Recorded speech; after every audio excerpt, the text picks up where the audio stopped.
1, we let them go, hike up, probably be found in less than an hour. 2, we tie them up, hike out, roll the dice. They'll probably be eaten by fucking wolves or freeze to death.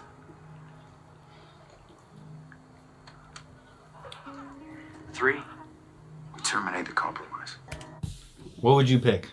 Obviously, okay, let's break this. Yeah, that's a sticky one. So right now, this is the pinnacle of the movie. The whole movie comes down to the fact that these goat herders that happen to be ISIS.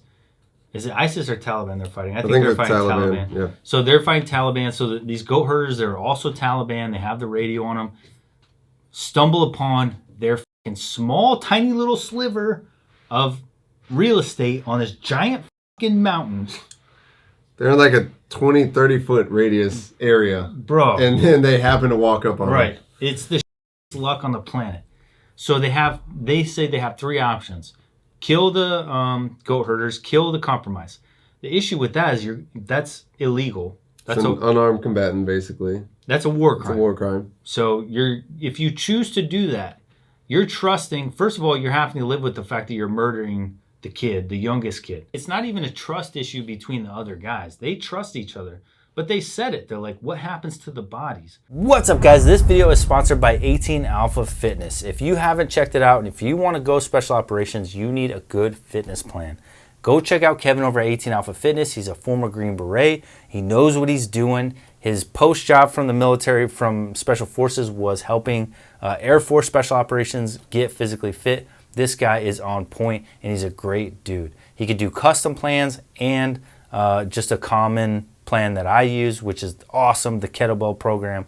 But I highly recommend you get a custom plan. Use code word BUCK, and he'll hook you up. What happens when somebody finds the bodies, and then the Taliban pretend to be civilians, and they're no longer Taliban? They just pick up the bodies and bring them to the U.S. and say, "Look, what's inside this person?" And you got 556 stuck in the dude's head. Yep.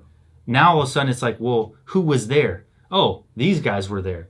It's not hard. You think that you're in like this cowboy thing where you could just get away with murder. You're not going to get away with murder.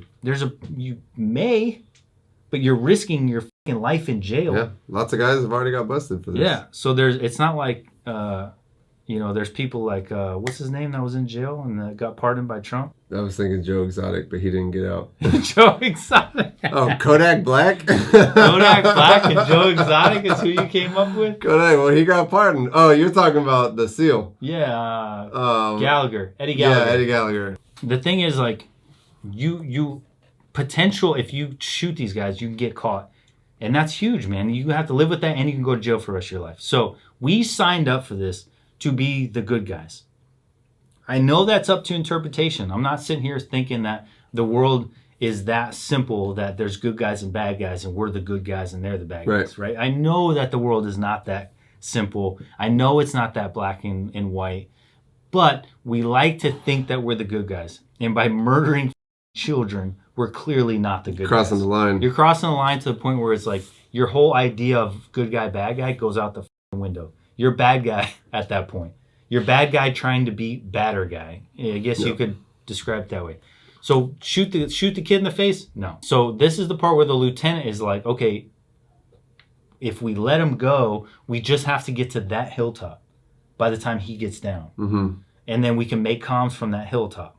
So in Lieutenant Murphy's mind, that's only 20 minutes, 30 minutes to the top of that hilltop. We're going to make comms. We'll have gunships in. We'll have everything we need. We'll have a ride. We'll have firepower. We don't got to kill any kids. We don't have to kill any kids. It's the easiest, quickest way. We'll just go, hit the I'm out button, and call it. Yep. So what he says is it's a smart decision. He didn't make a stupid decision. The problem is that it was a false summit. Yeah. And that 30 minutes to get over to that hilltop was not 30 minutes because it was a false summit. So if that was accurate, if his intel was accurate, it was the right decision. He made the right call. Because what would have happened is, if he was right, is he would have let that kid go. And by the time he got down to the bottom to inform the Taliban, they would have already made comms. QRF would have spun up, and they would have had fucking Apaches full ass hauling ass to their location. And as the Taliban started working towards them, they would have been murdered by Apaches. So he made the right decision. Unfortunately, it was a false summit. Yeah. And that's where shit hits the fan. Old man starts saying something in Pashto, and I looked it up, and he says, "You will all die tonight." He said that? Are you serious? Yeah. Fuck. In the movie, he said it. I don't know if he said it in real life, but in the movie, what he said actually translated to "You will all die tonight." That's creepy as Yeah. Seriously? Yeah, that's what it. The crazy thing is they to. made it sound like he was like sticking up for them, like he was almost being their friend. Oh, the old man? Yeah. No, you will all die tonight.